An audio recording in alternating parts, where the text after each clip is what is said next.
Baloch liberation front اور Baloch liberation army کے حملوں میں تیزی آ گئی ہے اور پاکستانی فوج مکھیوں کی طرح مر رہی ہے۔ بلوچستان کے حالات سے ہر وقت باخبر رہنے کے لیے خبریں اور تجزیہ ڈاکٹر امجد ایوب مرزا پیش کرتے ہیں۔ پلیز چینل کو جوائن کیجیے۔ بلوچستان لبریشن آرمی نے 3 مختلف مقامات پر حملے کر کے ٹوٹل 11 پاکستانی فوجی ہلاک کر دیے۔ اس دوران 3 سرمچار بھی شہید ہوئے۔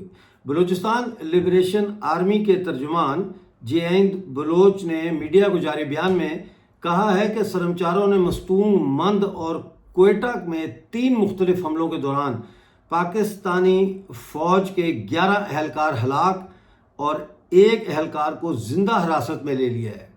مختلف کارروائیوں کے دوران بلوچ لبریشن آرمی کے 3 سرمچار قاسم ارمان عرف الماس، داد خدا مری عرف ریحان اور عزیفہ بلوچ عرف گنجل یہ شہید ہو گئے ہیں۔ بیان میں کہا گیا ہے کہ 7 دسمبر کو مستونگ کے علاقے دشت میں زہری گٹھ کے مقام پر سرمچاروں نے پاکستانی فوج کے اہلکاروں پر اس وقت گھات لگا کر حملہ کیا جب وہ مقامی بستی کی جانب پیش قدمی کی کوشش کر رہے تھے۔ اس کارروائی میں پاکستانی فوج کے 8 اہلکار موقع پر ہلاک اور کئی زخمی ہوئے، جبکہ سرمچار پاکستانی فوج کے 1 اہلکار سپاہی ظفر اللہ ولد جھنڈا خان کو حراست میں لینے میں کامیاب ہو گئے۔ حملے کے دوران پاکستانی ہیلی کاپٹروں، کوڈ کاپٹروں اور سرویلنس سسٹم کا استعمال کیا گیا، لیکن سرمچاروں نے بھرپور حکمت عملی کے ساتھ پاکستان کے 2 کوڈ کاپٹر اور 1 سرویلنس کیمرے کو مار گرایا۔ یہ جھڑپ 2 گھنٹوں سے زائد جاری رہی، جس میں سرمچار داد خدا مری عرف ریحان شدید زخمی ہوئے۔ ساتھیوں نے انہیں محفوظ مقام تک منتقل کرنے کی پوری کوشش کی، لیکن وہ زخموں کی تاب نہ لاتے ہوئے شہید ہو گئے۔ ترجمان BLA نے کہا ہے کہ 7 دسمبر کو بلوچستان لبریشن آرمی کے سرمچاروں نے کیچ کے علاقے مند میں پاکستانی فوج کے مرکزی کیمپ اور کرنل رینک کے افسر کی رہائش گاہ کو نشانہ بنایا۔ سرمچاروں نے مرکزی گیٹ، حفاظتی چوکیوں اور اندرونی پوزیشنز پر راکٹ لانچرز اور خودکار ہتھیاروں سے حملہ کیا۔ اس کارروائی میں پاکستانی فوج کے 3 اہلکار ہلاک جبکہ 2 زخمی ہوئے اور کافی نقصان پہنچا ان کو۔ پاکستان کی جانب سے استعمال کیے گئے کوڈ کاپٹر اور کیمرے کو بھی سرمچاروں نے ناکارہ بنا دیا۔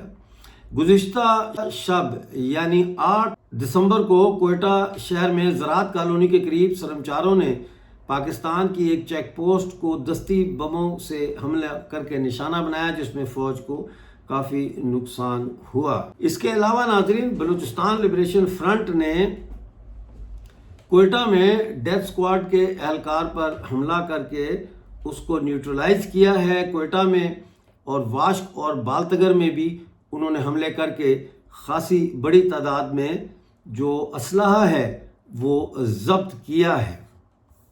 ادھر ناظرین، تربت میں مواصلاتی ٹاور کو دھماکے سے اڑا دیا گیا ہے۔ بلوچستان کے ضلع کیچ کی تحصیل تربت میں کلاتک میں مسلح افراد نے زونگ موبائل کمیونیکیشن کے ایک ٹاور کو بارودی خیز مواد سے وہ نصب کر کے تباہ کر دیا ہے۔ دوسری طرف ناظرین، چھاپوں کا سلسلہ بدستور جاری ہے اور جبری لاپتہ کا سلسلہ بھی بدستور جاری ہے۔ شال کلی کمرانی سے وہ ریاستی خفیہ ایجنسیوں نے 7 دسمبر 2025 کی رات کو گھروں پر چھاپے مار کر 10 بلوچ نوجوانوں کو جبری طور پر لاپتہ کر دیا ہے۔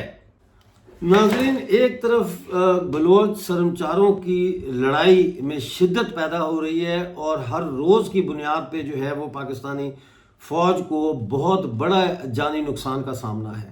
دوسری طرف پاکستانی فوج اس کے ظلم کا بھی اندازہ آپ لگا سکتے ہیں کہ وہ بھی دن بدن بڑھتا جا رہا ہے۔ جبری گمشدگیوں میں اضافہ ہو رہا ہے، جبری لاپتہ افراد میں اضافہ ہو رہا ہے، مابرہ عدالت قتل بدستور جاری ہیں، اور بلوچستان کی جو جمہوری آوازیں ہیں جو پاکستان کے آئین میں رہتے ہوئے اپنے حقوق مانگ رہی ہیں، جیسے ڈاکٹر مارنگ بلوچ ہے، BYC ہے، بلوچ وومن فورم ہے اور تنظیمیں ہیں، وہ ان کے لیڈران جیل میں پابند سلاسل ہے۔